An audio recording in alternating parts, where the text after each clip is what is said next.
And hey, it's Deborah E. Johnson. I am back today. I am talking about the book of Zechariah. Just in the book of Zechariah, the book of Zechariah is written by the prophet Zechariah, and he's talking, his time frame is during the time when the Israelites had come back from the exile. Remember, I kept talking about they would get punished, they would get exiled out.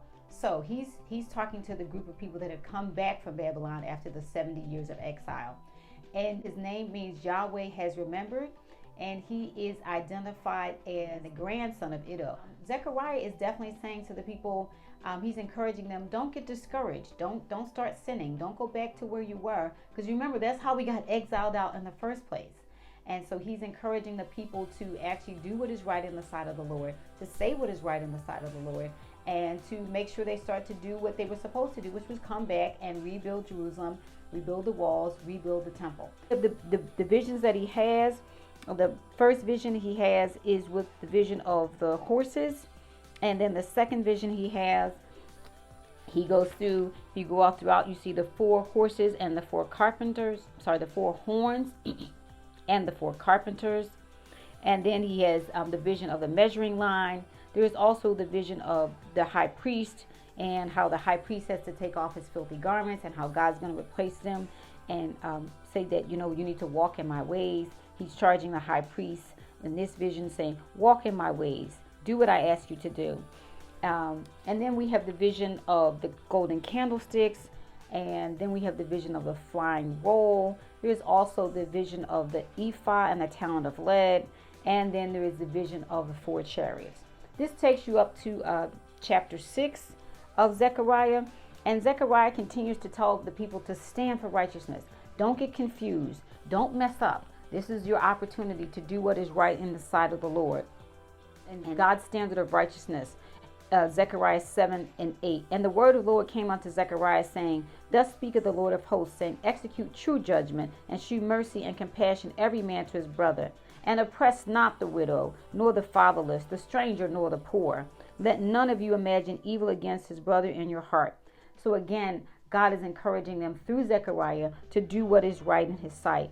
God demands righteousness. God demands that they do what is right in his sight.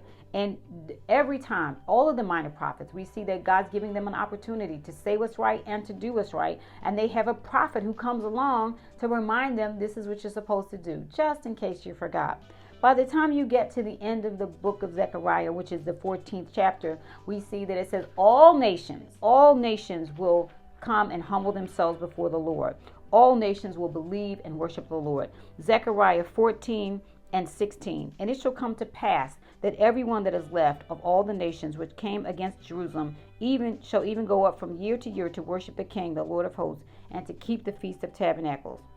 And so we see that by the time you get to verse 20, it says, In that day there shall be upon the bells of the horses holiness unto the Lord, and the pots of the Lord's houses shall be like the bowls before the altar. So everyone, every space and every place, at some point there'll be, as we know, we talk about every knee shall bow before the King, and there will be a space and a time where everyone will be saying holiness unto the Lord. That's a very positive way that the book of Zechariah ends. Now, I don't make any claims to have done this book a lot of justice, so I'm going to actually encourage you to listen to the Bible Project, where they do summaries of the Bible. They can actually draw stuff out for the different chapters of the Bible. And I also want to say, what do I count as the goodness of God? As usual, that people get the opportunity to come unto the Lord. And I think I want to also talk about the fact that God does damage control. God sees that, people don't make good choices.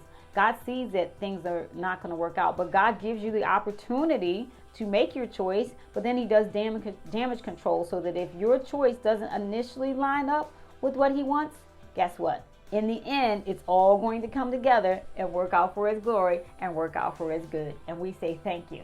And so that's my point of goodness from the book of Zechariah, that God's always looking out. God's in control, and he will do damage control.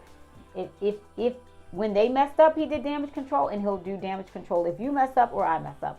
Be encouraged that God hasn't fallen asleep. No matter what's going on in this world, no matter what war is happening, no matter what situation, skirmish, famine, pestilence, whatever natural disasters happen, God is still in control of it all. And we know, because he's in control, we can have hope that it is going to work out for us in the end.